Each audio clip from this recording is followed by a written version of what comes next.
Cette émission est produite grâce à Témisco. Située à Notre-Dame-du-Nord, cette entreprise se spécialise dans la fabrication et le développement de semi-remorques de tout genre. Au fil des années, Témisco a su se démarquer de la concurrence en devenant une référence nord-américaine de premier plan dans la conception spécialisée et innovatrice de semi-remorques. La force de Témisco a toujours été de savoir s'adapter à un marché en mouvement constant. Témisco a choisi de travailler directement avec ses clients et d'être à l'écoute de leurs besoins. Ces dernières réalisations, équipements pour le transport de tours et de pales d'éoliennes, des fardiers conçus pour une charge de 70 tonnes jusqu'à 100 tonnes, des remorques à courroie conçues pour le transport de minerais, pierres, sable, asphalte et autres. Témisco adresse ses remerciements les plus sincères à tous ses collaborateurs. Merci à tous nos employés, merci à tous nos clients, merci à tous nos fournisseurs. Merci à tous ceux et celles qui, de près ou de loin, ont participé au succès de Témisco. Témisco, à la mesure de vos besoins. Cette semaine à InfoTémis, entrevue avec le nouveau maire de Notre-Dame-du-Nord, Nico Gervais, reportage sur la grande semaine des tout-petits, entrevue avec Madame Alpha et reportage sur les derniers matchs des Pirates de Ville-Marie.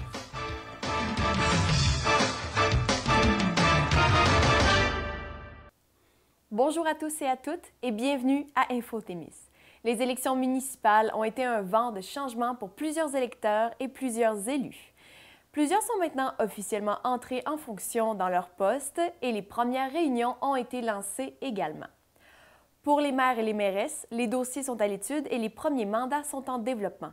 TV-Témis s'est permis de rencontrer le maire de la municipalité de Notre-Dame-du-Nord, M. Nico Gervais, pour qu'il nous parle de lui-même et de ses sentiments vis-à-vis de cette journée d'élection. Une façon pour nous d'apprendre à connaître le maire de Notre-Dame-du-Nord, mais aussi à connaître les actions qu'il souhaite accomplir et quelles valeurs il respecte le plus. Voici donc l'entrevue avec Nico Gervais. Donc aujourd'hui, je me trouve en ta présence, M. Nico Gervais, qui est le nouveau maire de Notre-Dame-du-Nord. Donc pour débuter l'entrevue, au lieu de faire une introduction sur toi, je vais vous laisser vous introduire à moi, qui est Nico Gervais. Nico Gervais, citoyen de Notre-Dame-du-Nord depuis 44 ans. Je suis né à Notre-Dame-du-Nord. J'ai toujours habité à Notre-Dame-du-Nord, à l'exception de quelques exceptions que je suis parti à l'extérieur pour mes études. Je travaille à l'extérieur, comme c'est là pour Moreau, à Rouyn-Noranda, mais je reviens toujours à la maison. Toujours. La maison est ici. La maison est ici. Oui. Et quel a été votre parcours scolaire dans la vie? Comment vous avez commencé? Comment a été le parcours scolaire, en fait? Un peu inhabituel des autres. J'ai fait mon secondaire à Notre-Dame-du-Nord, Rivière-des-Quinze. Je suis parti à l'extérieur, à Montréal, pour essayer quelques branches, mais ça n'a pas toujours bien été. Fait que j'étais dans le domaine de la construction avec mon oncle l'année passée. On est parti d'une petite compagnie de construction, puis depuis ce temps-là, je travaille dans la construction. J'ai gravi les échelons en commençant comme menuisier. Jusqu'à ce jour, je suis rendu directeur projet pour Moreau. Donc, directeur projet pour Moreau, c'est ça le nom de votre métier aujourd'hui? C'est ça. Et puis, quand vous étiez plus jeune, est-ce que vous aviez une idée de quel métier vous voulez faire? Pas réellement. C'est sûr que le métier de la construction m'a toujours bien passionné, tenté. Donc, on a accompli cet objectif-là. On a accompli cet objectif. Et niveau valeurs, par exemple, quelles sont vos valeurs aujourd'hui? Qu'est-ce que vous respectez le plus? Première des choses, pour avoir une bonne relation avec quelqu'un, je crois que l'honnêteté, la transparence, c'est primordial.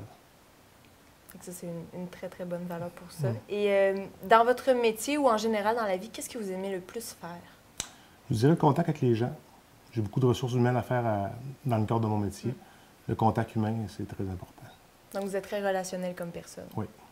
Puis, niveau qualité, qu'est-ce que vous diriez que serait votre principale qualité?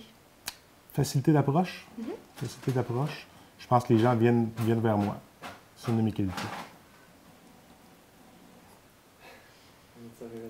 Ben oui. Bon. Qualité, c'est bon. Et niveau défaut, cette fois-ci, ce serait quoi? Un narrateur à nommer. Ah, oui! Non, pas réellement. Niveau défaut, c'est sûr que c'est pas toujours évident à dire nos défauts. Des fois, c'est des défauts qui sont pas toujours là, mais qui se reflètent dans certaines situations. C'est ça. C'est sûr que c'est pas toujours évident. Donc, on va s'en tenir aux qualités. Aux qualités. C'est bon. Et la journée des élections, lundi dernier, a été une journée très importante pour vous, en fait. Oui. Donc, est-ce que vous pouvez nous décrire qu'est-ce qui s'est passé un peu dans les actions dans cette journée-là? Je ne vous compterai pas de mentir que j'étais assez nerveux la journée des élections, que c'est un nouveau monde pour moi, le domaine municipal, le domaine de la politique. Je vous dirais que j'étais à quelques reprises voir qu'est-ce qui se passait pour sentir le pouls des gens. Mm-hmm. Oui, c'était assez émotif, cette journée-là. Étiez-vous à Notre-Dame-du-Nord? Oui, j'étais à Notre-Dame-du-Nord. Après ça, j'ai passé la soirée avec des amis et ma conjointe à la maison en attendant les résultats. Je ne voulais pas être présent au bureau, je voulais vivre ça seul à la maison avec les amis et ma conjointe et mes enfants. Oui. Donc, ce moment-là a été beaucoup de l'intérieur. Vous avez vécu beaucoup tout à l'intérieur. Je pouvais ressentir qu'est-ce qu'un homme politique pouvait ressentir au moment des élections. Oui. C'était assez spécial. C'est vrai. Et puis, comment vous vous sentez aujourd'hui vis-à-vis du fait que les citoyens ont voté pour vous, vous ont choisi? C'est 81 que les citoyens ont choisi pour moi, c'est énorme. Je remercie la municipalité, les citoyens de Notre-Dame-du-Nord. C'est une belle preuve de confiance, une très grosse preuve de confiance. Et comment vous vous sentez vis-à-vis du travail et des actions qu'il va y avoir à poser pour la municipalité? Oui, bien là, je viens de tomber justement dans la soupe, si on peut dire. Oui, tranquillement. Tranquillement. J'essaie de comprendre, regarder les nouveaux dossiers. Ça va être de jour en jour. Comme c'est là, je ne peux pas vraiment vous dire parce que bon, c'est tout récent. On étudie encore. On étudie encore. C'est bon. Mais il y a plusieurs dossiers à régler. Oui, c'est bon. Tant qu'il y a du travail, c'est important. Et est-ce que vous vous y attendiez de remporter? C'est une drôle de question, mais... C'est une drôle de question. Oui. En arrière, il y avait quelques petites choses en arrière de ma tête qui me disaient oui, c'est toi qui vas être là. Autant pour un peu l'espoir de... L'espoir. Puis le pouls des citoyens, je le savais aussi. Tu vas à l'épicerie, tu vas à la poste, tu vas partout dans le village. Le monde était content de me serrer la main et qu'ils me disent... si vous êtes quelqu'un facile d'approche en plus, c'est clair que les gens ont plus la facilité de vous le révéler un peu qu'ils sont de votre côté. Donc, c'est bien pour ça. Et niveau politique, est-ce que vous avez une idole ou une idole en politique, quelqu'un que vous admirez? Oui, beaucoup. Monsieur Labombe, le maire de Québec. Ah, oui? Oui, j'aime beaucoup. C'est un homme coloré. Oui. J'aime vraiment cet homme-là, le maire qui pense, le maire qui fait ses actions politiques. Donc, vous êtes content que lui, il est encore là? Oui. Tant mieux. Et votre campagne disait sur vos affiches, elle disait « Votez pour le changement ». Pourquoi exactement? Je vous dirais que c'est sûr qu'il y a beaucoup de changements à faire à la municipalité, surtout la transparence. Les citoyens n'étaient pas au courant de ce qui se passait. C'était un point négatif que le monde m'apportait. Okay. C'est un des gros points que je veux travailler sur la transparence, puis que les citoyens voient qu'est-ce qu'on va réaliser, puis qu'est-ce qu'on va travailler dessus. Partager le changement à venir, puis changer ça. Changer ça. Ah, c'est bon. Puis, est-ce que vous savez déjà, je sais que vous êtes encore en train d'étudier les dossiers, mais est-ce que vous savez déjà un peu quelle sera votre première action dans le mandat? Je ne pourrais pas vous dire aujourd'hui. C'est encore trop. C'est encore trop tôt. Dans les recherches. D'accord. Et si on se propulse dans le futur de 1 an, est-ce qu'il y a quelque chose que vous aimeriez avoir accompli d'ici là? C'est sûr qu'il y a le projet de la marina qui me tient à cœur. Ça, je suis encore dans le club nautique. Il faut développer le tourisme à Notre-Dame-du-Nord. On est la porte d'entrée sur le lac Témiscamingue. On a l'une des plus belles places. On a eu une belle subvention du gouvernement pour développer ce marina-là. On va de l'avant avec ça. Puis ça, c'est un de mes premiers cheval de course. C'est bon. Puis, quels seront les défis, selon vous? Le plus gros défi ou le plus de défis? Faire plaisir à tout le monde. Ah oui, c'est vrai que ça, c'est un défi, pas juste en politique, tout le temps. C'est un gros défi en soi. Oui, c'est vrai. Et est-ce que vous avez des priorités? Oui, c'est sûr qu'on veut redresser un petit peu les finances de Notre-Dame-du-Nord. Ça, c'est une des priorités. On va regarder, on a justement le budget à faire. On a plein de choses, des infrastructures à réparer. Il faut y aller vraiment par priorité. Mais on va passer à travers le budget avant. Puis ma priorité numéro 1, c'est que c'est sûr qu'il n'y aura pas de hausse de taxes à Notre-Dame-du-Nord. Et mon conseil a le même point de vue. Et pour ça, on le sait. Il faut faire les choses avec les sous qu'on a. C'est bon. Et pour conclure, dans le fond de notre entrevue, est-ce que vous avez un message particulier que vous aimeriez adresser aux citoyens de Notre-Dame-du-Nord? Bien, un gros merci. Puis encore une fois, à tous les citoyens d'avoir voté pour moi. Puis ça me fait une grosse preuve de confiance. Mais merci beaucoup d'être venu aujourd'hui. Parfait. Bonne continuité dans tout ce qui s'en vient. Merci beaucoup. Merci. La garderie Calimero a tenu vendredi dernier la grande marche des tout-petits pour souligner la grande semaine des tout-petits partout en région. Malheureusement, à cause de la température hivernale, la Grande Marche sera remise au printemps. La deuxième édition de la Grande Semaine des Tout-Petits a débuté le 19 novembre et s'est terminée le 25. Les Tout-Petits, on ne les entend pas toujours, mais c'est essentiel de leur donner une voix parce qu'on vit dans la petite enfance et elle nous suit tout le restant de notre vie. Un tout-petit sur 4 est vulnérable lorsqu'il entre en maternelle. Des gestes simples peuvent faire une immense différence. Ensemble, nous pouvons faire en sorte que tous nos tout-petits puissent s'accomplir. Alors, durant toute la semaine, les CPE et les garderies de la région faisaient des activités. Vendredi, le 25 novembre, se tenait la conférence des médias à la garderie Calimero pour conclure cette belle semaine de sensibilisation et présenter les personnes qui ont eu un rôle clé dans la Grande Semaine des Tout-Petits. Voici donc le reportage.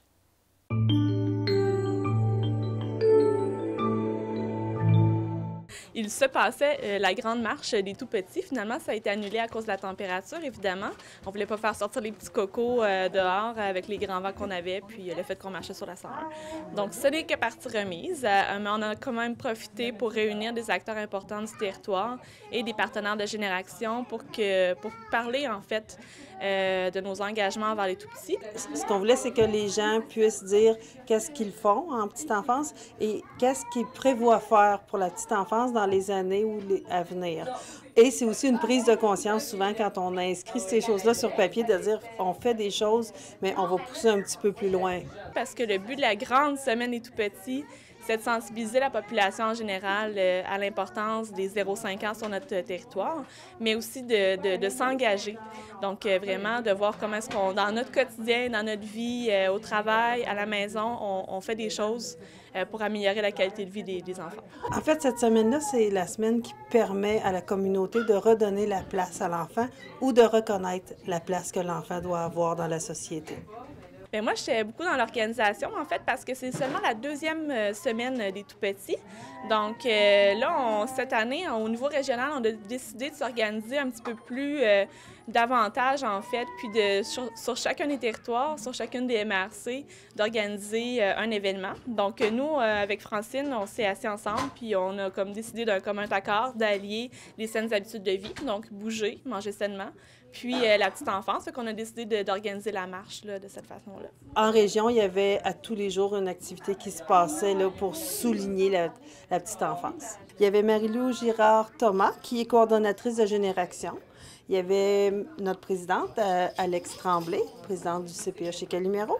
Il y avait Tommy Cousineau du groupe Image, Stéphanie Hine de la stratégie en persévérance scolaire et notre préfète, Mme Claire Bolduc. Mais en fait, Francine Champoux, comme je disais tout à l'heure, c'est avec elle qu'on a vraiment planché, avec son adjointe aussi, Jessica, sur l'organisation de la marche en tant que telle. Par contre, tous les partenaires de Génération que vous avez vus, que ce soit Tommy Cousineau, Stéphanie Hine, qui ont parlé, en fait, au niveau des allocutions, sont toujours impliqués à ce niveau-là. Puis, ils ont un peu la voix, dans le fond, des partenaires là, qui représentent une trentaine, là, presque, de personnes. Donc, Et pour nous, le CPE, c'est un prolongement, un complément à la vie familiale. De favoriser le développement des enfants qui sont confiés au CPE, c'est sûr que c'est notre priorité. Et la mission du CPE, c'est de donner une chance égale à tous les enfants de recevoir des services de garde éducatifs de qualité, qui sont accessibles et qui assurent leur santé, leur bien-être et leur réussite. Donc, par le développement des habiletés sociales, on favorise le passage à la vie scolaire et pour nous, on voit le CPE comme un milieu qui est ouvert sur sa communauté. Et puis, pour moi, la petite enfance, c'est encore un enjeu d'actualité. Je travaille encore à réussir à développer ça au sein de Génération. Et puis, je tente de développer ça au niveau régional aussi pour être capable d'exporter les services de la petite enfance, papa-enfant, tant au niveau des activités papa-enfant sur notre territoire, tant au niveau aussi de la sensibilité paternelle sur notre territoire. Donc, je vous remercie beaucoup de m'avoir fait une place aujourd'hui. Bien, en fait, Génération, on est quand même une trentaine de partenaires, puis on travaille beaucoup main dans la main à développer des projets.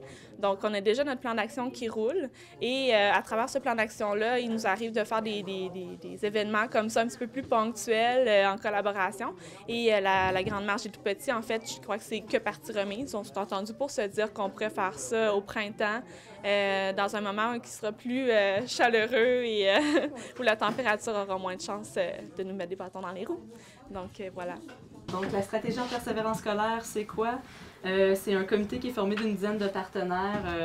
Donc, je suis aussi sur le comité de génération, mais mon comité est formé, il y a la MRC, il y a le Carrefour Jeunesse Emploi, il y a la commission scolaire, on a un paquet d'organismes qui sont autour de nous.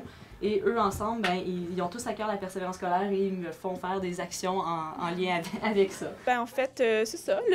On est content quand même de la visibilité qu'il y a eu partout en région au niveau de la Grande Semaine des Tout-Petits. Puis, ça nous a quand même permis de rappeler l'importance du développement de l'enfant, puis que chaque enfant devrait avoir les mêmes chances de se développer et de grandir en santé pour devenir un adulte accompli. Donc, voilà. Mais merci. Vous voulez initier vos tout-petits à la lecture d'un livre? Un personnage important se promène dans le secteur nord pour vous aider. Il s'agit de la Bibliomobile avec Madame Alpha pour raconter des histoires, rêver et créer, se faire peur, mais surtout rigoler.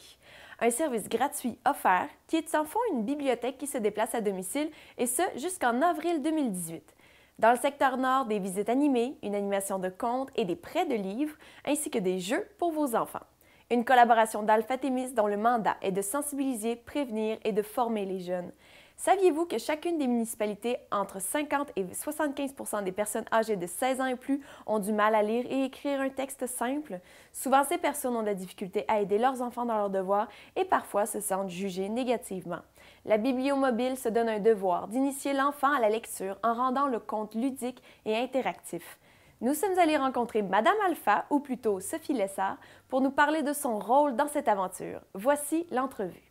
Alors aujourd'hui, je me trouve avec Sophie Lessard, alias Madame Alpha, pour discuter du projet de la Bibliomobile et du personnage de Madame Alpha que tu représentes dans le fond. Mais avant qu'on entre dans le vif du sujet du projet, j'aimerais savoir un peu plus sur toi. Donc, qui est Sophie Lessard?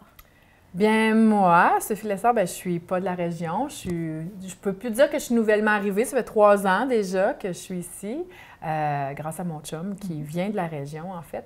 Et donc, qui est Sophie Lessard? Je suis plein de choses. Je suis polyvalente. Je travaille pour le service à clientèle à mon chum qui travaille en ostéopathie.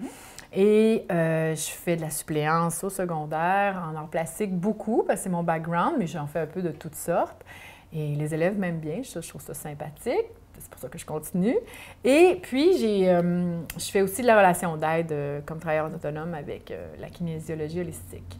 Puis, j'ai choisi de soutenir ce projet, le projet de la Bibliomobile qui est Madame Alpha, parce que c'est un projet qui est ludique, puis j'ai ce côté-là enfant aussi en moi. Puis, je me suis dit, ah oui, aller lire des histoires aux enfants, ça va être super sympathique. Puis, c'est un projet qui est soutenu par Alpha Thémis. Donc, c'est ça. Le projet de la Bibliomobile, c'est toi, une conteuse, qui te déplace dans les familles? Oui. Là, en fait, le projet, c'est un projet pilote. Lui, il vient d'un comité de travail de la persévérance scolaire qui a vu ce projet-là à Montmagny. Ils ont fait « Wow, quelle belle idée! » Ils l'ont exporté ici au Thémis. Et donc, c'est une première. Ça vient tout juste de commencer, puis ça va se terminer au mois d'avril 2018. Donc, le projet, lui, il est de se promener dans les garderies, les CPE, la maternelle 4 ans, mais aussi, j'offre 20 rencontres gratuites aux familles, donc pas 20 rencontres, excuse-moi, 5 rencontres à 20 familles. Donc, 5 rencontres d'1 heure à 20 familles du nord, du secteur nord, qui ont des enfants préscolaires d'âge de 0 à 5 ans. Donc, c'est super le fun. J'arrive pour faire lire je lis des histoires aux enfants. S'ils veulent que je la relise, je la relis. Puis, on fait un petit bricolage, des fois, associé à ça. Fait que c'est vraiment simple, ludique, comme des enfants, en fait. J'y vais avec ce qui est là.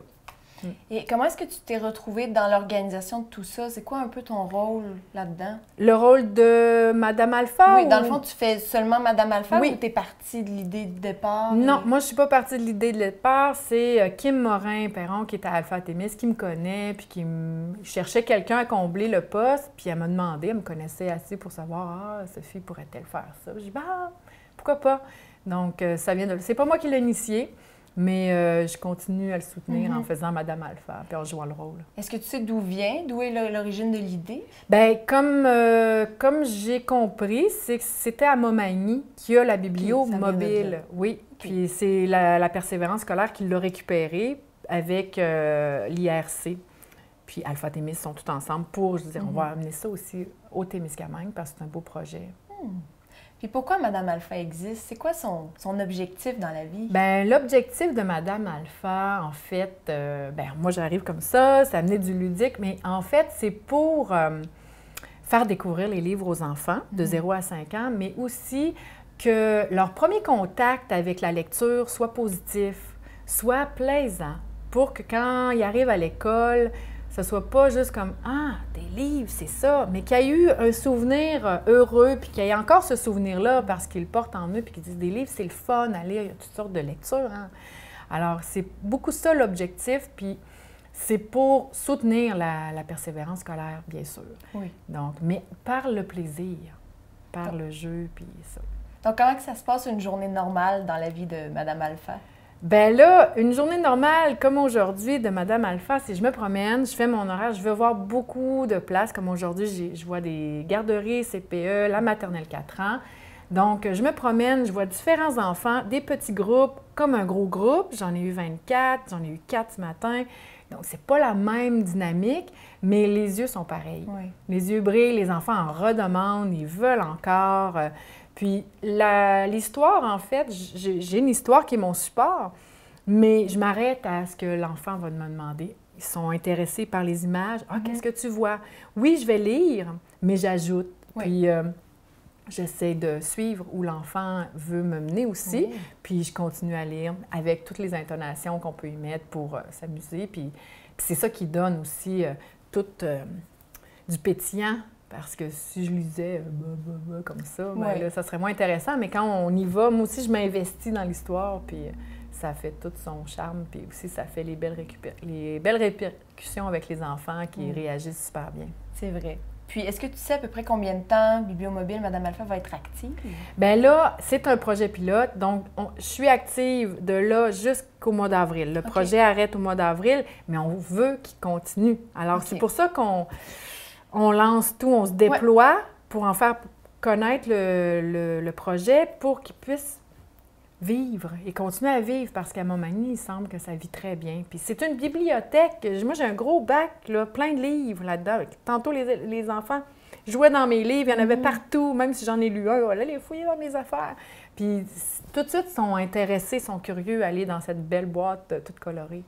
Il y a beaucoup de mots, il y a beaucoup d'histoires. J'ai tellement de livres. Ah oui. Des petites histoires, il y en a qui ont de l'air plus massif comme histoire. J'ai des grosses histoires. Mais, tu sais, c'est des images. Ah oui. J'en ai qui ont plus de texte. La taupe est un souci. Ils ont un petit peu plus de texte, c'est plus des histoires. Selon l'âge, je vais m'adapter. Puis j'en ai aussi des tout petits, là, pour les plus petits. Oh, une poule sur un mur. C'est plus tout petit. Puis avec des formes. Moi, ce que je vais faire avec des histoires comme ça, c'est supposons que j'ai un groupe d'âge un peu plus multi-âge. OK. Genre, j'aurais un 18 mois, puis j'aurais un 3 ans. Bien, je vais adapter, faire des formes, m'amuser avec ça, puis raconter une histoire aussi, mais que le plus jeune, qui est peut-être un peu plus distrait, disons, va pouvoir tourner les pages de lui, puis on s'amuse. C'est très ludique, c'est simple, en fait. Fait que c'est des livres qui ont été donnés par le marché du livre. Il y en a quelques-uns qui ont été donnés par le marché du livre à Ville-Marie. C'est des livres qui ne coûtent rien.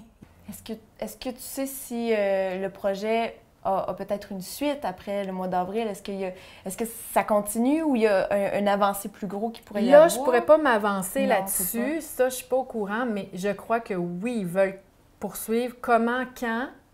Je sais pas, mais c'est pas un projet qu'ils veulent juste qu'il s'effondre comme ça. C'est pour le lancer, pour qu'il puisse rebondir aussi. Est-ce que Madame Alpha avec les familles et Madame Alpha avec les garderies est un peu différente? Oui, c'est sûr que c'est différent dans le sens où les garderies, il y a les éducatrices qui sont là, il y a plusieurs enfants, plus que 2 du moins. Et dans les familles, c'est que moi, je vais me déplacer dans le confort du foyer de la famille pour 1 heure. Donc, c'est vraiment ça va être un lieu, une ambiance très intime. Je vais être avec les enfants, qu'il y en ait 2 ou 3. Même s'il y en a un plus vieux, c'est pas grave, il participera. Puis, c'est un horaire de jour aussi. Je me déplace de jour. Puis, la différence, c'est que je vais dans le foyer, alors que là, je vais dans les garderies, sinon. C'est la grosse différence. Sinon, c'est des enfants. Oui. Pareil. Et toi, t'es pareil aussi, t'as la même énergie avec tout le monde. Ben oui. Oh oui. Ben oui. Puis, dans le fond, vous cherchez à recruter les familles? 20 familles. Oui. On aimerait ça avoir 20 familles. C'est gratuit, donc c'est un super cadeau à s'offrir. C'est 5 rencontres que j'offre à 20 familles pour 1 heure de temps passé à lire des histoires, faire un petit peu de bricolage. Puis je m'adapte.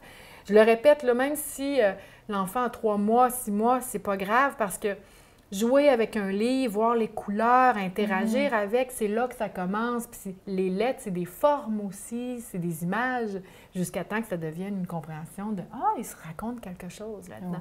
Donc, il n'y a pas... moi, je m'adapte. Puis on n'est jamais trop jeune pour aimer les livres. Non. Jamais. C'est vrai. Et je sais que tu l'as dit, mais je le répète un peu, le service est gratuit. C'est gratuit, gratuit, gratuit. Gratuit. Oui, oui. Donc, comment qu'on fait pour contacter Mme Alpha? Bien, on appelle à Alpha Thémis au 819-622-0304. Si je me rappelle bien, il me semble que c'est ça. Oui. Sinon, les informations, on peut les trouver sur Internet, sur Facebook? Oui. Bien, moi, je fais circuler une petite affiche. Est-ce que je peux la montrer? Oui. Cette petite affiche-là sur Facebook. Donc, puis j'ai mis mon numéro de téléphone aussi. Vous pouvez m'appeler. Puis c'est comme ça que je la propulse un peu partout.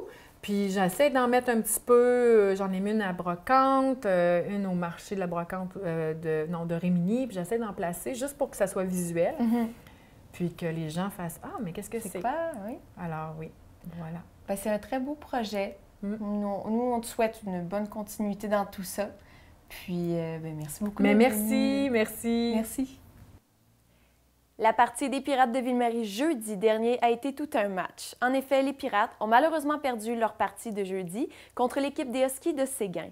Un pointage de 7-3 pour l'équipe adverse a terminé la partie. Malgré tout, le gardien de but, Lambert, a fait plusieurs beaux arrêts.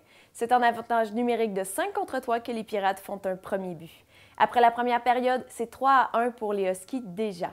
En deuxième période, la tension monte et les coups d'épaule se font sentir. Une mise en échec solide provoque une bagarre avec environ 5 minutes de punition pour les deux équipes. Plusieurs conduites antisportives, entre autres, ont été faites. Après le 7e but des Huskies, le gardien de but des Pirates a été changé. C'est à la 3e période que les Pirates font leur 3e but également. Au final, les Huskies ont fait 37 lancers et les Pirates 35. Des lancers plutôt intenses, dont un qui a même envoyé la rondelle dans le public. Voici donc le reportage de ce match. Ce reportage vous est présenté par Desjardins, fier de contribuer à la fougue du hockey au Témiscamingue. Les Pirates baissent donc pavillon 7-3 contre les Huskies de Séguin.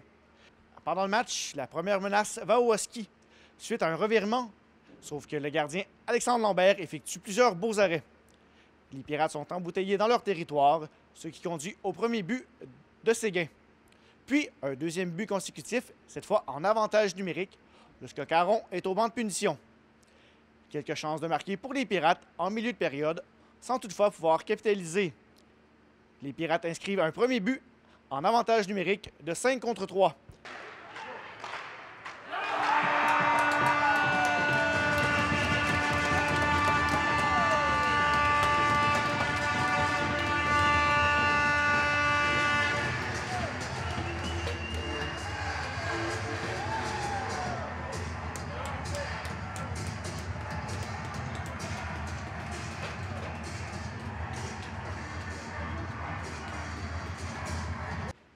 Il est l'œuvre de Félix-Antoine Lévesque, assisté de Cédric Lachapelle et d'Hugo Blum.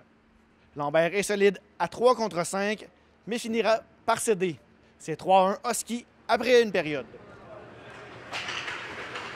En deuxième période, les Pirates démontrent beaucoup plus d'émotion. Les coups d'épaule sont nombreux.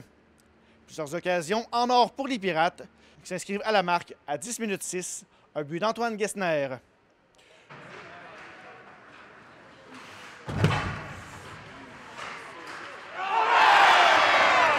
Une mise en échec solide provoque une escarmouche avec 5 minutes 54 à faire à la deuxième période. Puis, c'est 4-2 Séguin, alors que les deux équipes évoluent à 3-3. Et les Huskies en ajoutent avec moins de 3 minutes à jouer. C'est 5-2 après 40 minutes de jeu. En troisième période, les Huskies inscrivent un 6e but à 19-23 du début de la première période. Puis, un 7e but aux Huskies chasse le gardien Alexandre Lambert du match. Avec 7 minutes à faire à jouer, La frustration se fait sentir dans le camp des Pirates. Puis, les Pirates touchent la cible avec 1,34 à faire au match. Encore une fois, Félix-Antoine Lévesque, assisté de Cédric Lachapelle et d'Étienne Boissonneau. Pointage final 7-3. Husky de Séguin qui prennent la mesure des Pirates. Un reportage de Francis Prudhomme pour TV Témis. Malgré cette défaite, les Pirates se sont repris haut la main le samedi suivant avec une victoire de 9-1. Voici également le reportage de ce match. Victoire sans équivoque des Pirates par la marque de 9-1. Les Pirates sortent fort dès la première minute de jeu avec un bon coup d'épaule de Pierre-Sébastien Gironne qui donne le ton au match. Pendant les 10 premières minutes de jeu, les deux équipes s'échangent plusieurs occasions de marquer. Le premier but ira aux Pirates. Il est l'œuvre d'Alex Peters, assisté de Boissonneau et Montreuil. Les Pirates menacent à nouveau avec 5 minutes à faire. À la période, le gardien adverse doit se signaler. Benoît Arpin effectue 2 beaux jeux en défensive en infériorité numérique. 1-0 Pirates après 20 minutes de jeu. Ils ont aussi obtenu les meilleures chances en première période. Écoute, j'ai bien aimé ça. Le moral il était bon. Je trouve que l'équipe, tout le monde a bien joué. En piqué et tout, avec mon partenaire Paquin, on a bien joué. On a réussi à dégager tout le temps pour faire des bons jeux. Puis on s'est pas fait scorer. On a aimé ça. Le moral était bon. Les Pirates marquent à nouveau en début de deuxième période. Cette fois, Étienne Boissonneau, d'Alex Peters et Samuel Caron. Benoît Arpin se signale à nouveau en désavantage numérique, obtenant même une chance de marquer. Troisième but sans réplique des Pirates. Il est l'œuvre de Boissonneau, assisté de Montreuil. Puis, immédiatement après le but, alors que l'annonceur maison fait l'annonce du but, un autre but des Pirates. Encore une fois, Étienne Boissonneau, de Peters et Montreuil. Travail d'équipe. Pour vrai, je mettais ma palette à terre, puis à chaque fois que je shotais, je scorais. Ça a bien été. Les Pirates n'allaient pas s'arrêter là. Un 5e but, cette fois Burelier sans aide. Et un 6e but des Pirates, de la palette de Benoît Arpin, assisté de Cédric Lachapelle et d'Hugo Bloom. C'est 6-0 Pirates après 40 minutes de jeu. C'est Cédric qui m'a tout fait ça. Il m'a fait la passe, une belle passe, il me restait juste à scorer. Écoute, le moral, c'était le fun. En troisième période, Christophe Beaulieu-Guimont, sans aide, s'inscrit à la marque. Le gardien Jean-Mathieu Ouellette perd son blanchissage à 16-32. Puis, un deuxième but du match de Maxime Burelier sur une superbe mise en scène de Gesner. Puis, coup de théâtre, alors que le match est retardé de quelques minutes, alors qu'une baie vitrée explose pendant une mise en échec.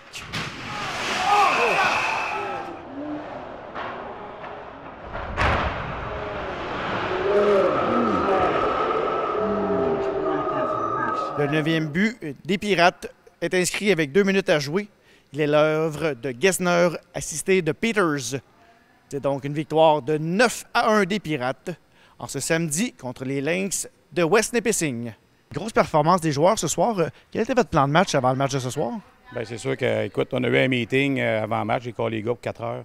Parce que, écoute, on a eu un match très, très difficile jeudi. Une défaite, c'est correct, mais c'est question d'attitude. On a réglé ça en équipe, en famille. Puis les gars, bien, j'ai donné le choix. J'ai dit, écoutez, on embarque dans le bateau, on embarque toute la gang ensemble. Il faut être discipliné, avoir une belle attitude. Puis le plaisir et les victoires vont venir de même. Avec le travail, puis vous êtes devant vos partisans, vous êtes devant des fans qui ont 400-500 personnes ici qui viennent les encourager. C'est pas le temps de faire les bouffons. Puis ils ont embarqué là-dedans, puis je suis bien, bien, bien fier d'eux autres de ce côté-là. Dure défaite là, lors du dernier match. J'imagine ce soir, les gars, vous vouliez sortir fort, vous vouliez venger cette défaite-là tout de suite? Ouais. Ben, on a eu un meeting d'équipe, puis toute l'équipe, on s'est réunis, puis on s'est dit qu'est-ce qu'on voulait, puis on est allé dans le bon chemin, puis je pense qu'on est bien parti. Là. On a mis une coupe d'affaires au clair pour qu'on sorte plus fort, parce qu'on a vécu une creuse. Je trouve que tout le monde a bien sorti, puis le résultat était là. C'était une performance surtout d'équipe, parce que on prend le troisième et le quatrième trio qui ont performé, qui ont participé au pointage. Puis le premier trio a été plus limité ce soir, mais c'est correct, c'est ça qu'on veut. Si on est capable d'avoir 4 trios qui sont capables de produire dans des matchs comme ça, c'est très important. Puis de un, c'est... Tu sais, si tout le monde participe, bien, tout le monde va jouer. Là, on ne peut pas se fier sur un trio. Nous, ce qu'on demande, c'est que chaque trio doit être les meilleurs premier trio doit être meilleur que le premier trio de l'autre côté, le deuxième contre le meilleur deuxième, puis that's it. C'est tout le monde, il faut qu'il soit meilleur que les autres, c'est tout. C'est tout.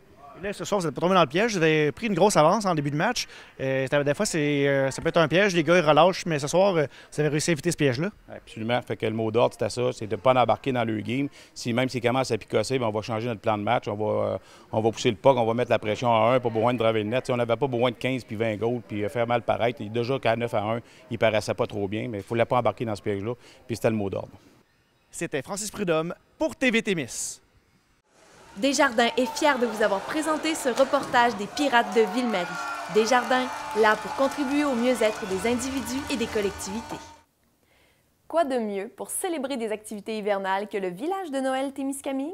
C'est avec une grande fierté que le projet Tisser des liens Témiscamingue lance le guide novateur et unique en son genre qui sera une source de renseignements indispensable sur les activités offertes cet hiver dans la région de Témiscamingue Shore. Le guide souhaite encourager les nouveaux endroits cet hiver. Parmi les nombreuses activités en vedette comme la pêche sur la glace, la raquette, la motoneige, le ski alpin, glissade sur tube, promenade en traîneau, les carnavals, le curling, le hockey, le patinage et bien sûr la détente dans les nombreux hôtels et centres de villégiature. Le guide facilitera la promotion des activités hivernales dans la région et permettra aux gens de profiter de toute la splendeur de l'hiver. Il se peut même qu'ils y découvrent des endroits qu'ils ne connaissaient pas. On souligne le travail acharné d'Anne-Marie Loranger, chargée de projet et coordonnatrice du projet Tisser des liens Témiscamingue. Plusieurs entreprises vont participer à la distribution de ce guide. Restez à l'affût de sa publication. Le comité des paniers de Noël de Témiscamingue vous informe que les demandes d'inscription pour les paniers de Noël 2017 se feront du 13 novembre au 8 décembre. En composant le 819-629-3322 du lundi au vendredi de 9h à 16h jusqu'au 8 décembre. Après cette date, il n'y aura plus personne pour répondre au bureau. De plus, des preuves de résidence puis des revenus vous seront demandés.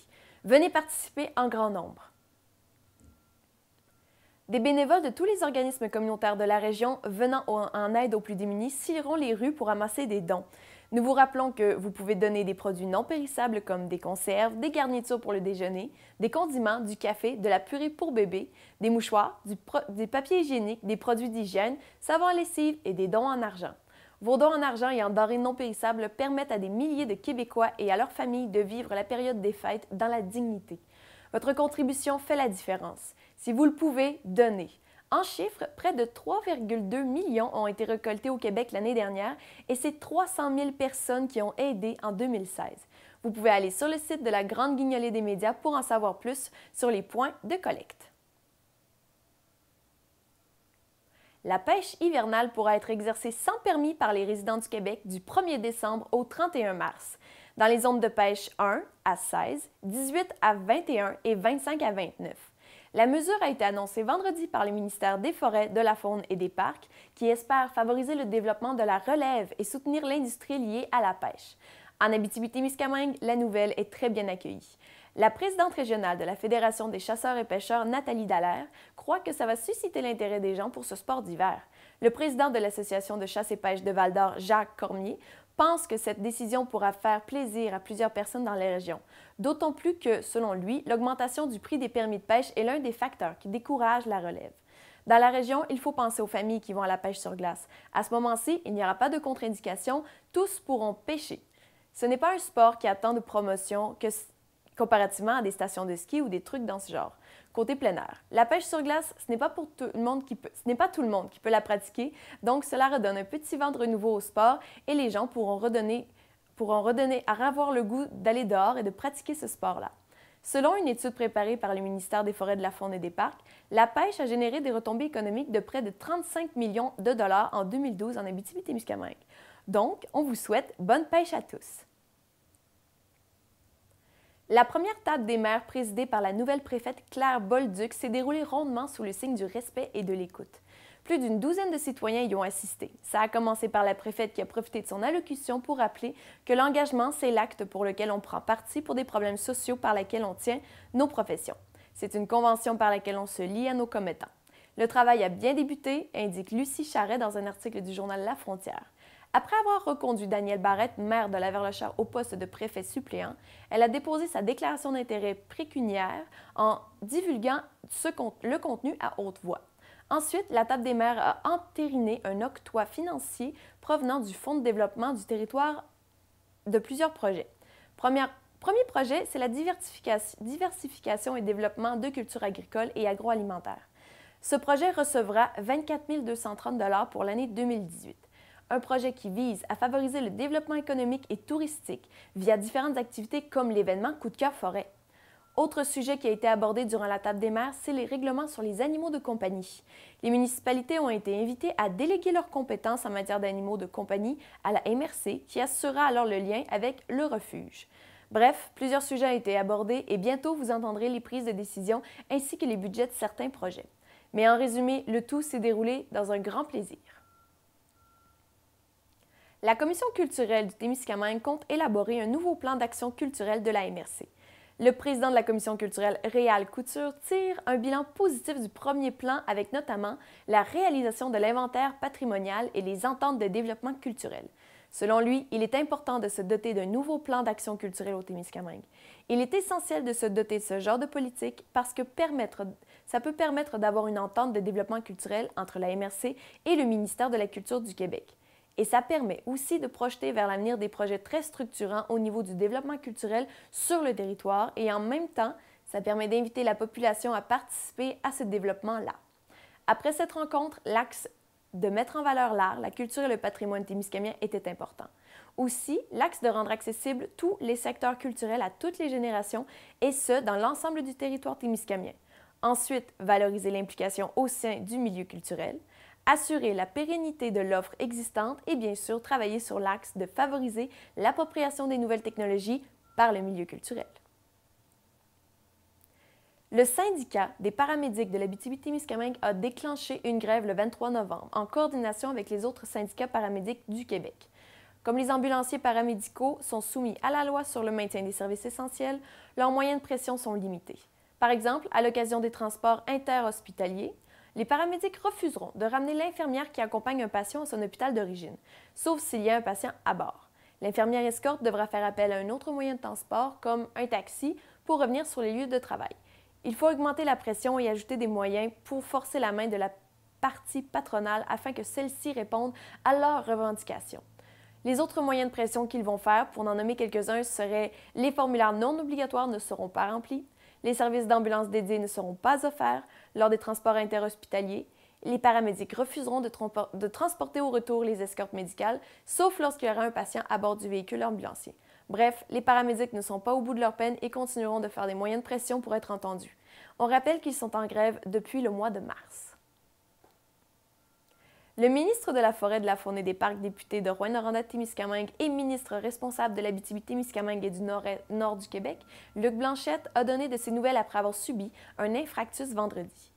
Il semble qu'il se porte mieux. Dimanche, en fin de journée, il a publié un message sur sa page Facebook où il remercie la population pour ses bons mots et ses attentions. Il a été profondément touché par cette vague d'amour et il était donc important pour lui d'écrire ce petit mot pour dire qu'il va mieux et qu'il vient de recevoir son congé de l'hôpital pour maintenant aller se reposer à la maison quelque temps. Rappelons que vendredi, le ministre qui se trouvait à Québec a dû être transporté à l'hôpital après avoir été victime d'un infractus et il a dû subir une intervention chirurgicale qui s'est très bien déroulée. Voilà ce qui complète votre bulletin de nouvelles pour cette semaine. Vous pouvez visionner les nouveautés sur notre site internet témis.tv en direct ou sur les canaux 97 ou 22. Cette semaine, vous pouvez visionner l'ensemble vocal au Télémag, l'émission 100% Témis, les rediffusions, les reportages des Pirates de Ville-Marie ainsi que les capsules de la Foire gourmande 2017. N'oubliez pas le fameux télé-bingo de TV Témis tous les mercredis à 18 h et notre équipe vous offre des concours pour le temps des fêtes. Restez à l'affût sur notre page Facebook officielle. Au nom de l'équipe de TV Témis, je vous souhaite une excellente semaine. Merci beaucoup.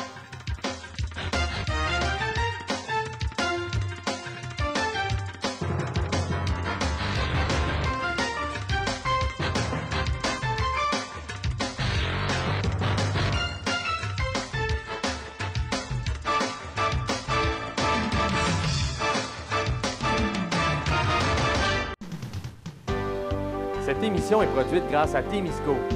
Située à Notre-Dame-du-Nord, cette entreprise se spécialise dans la fabrication et le développement de semi-remorques de tout genre.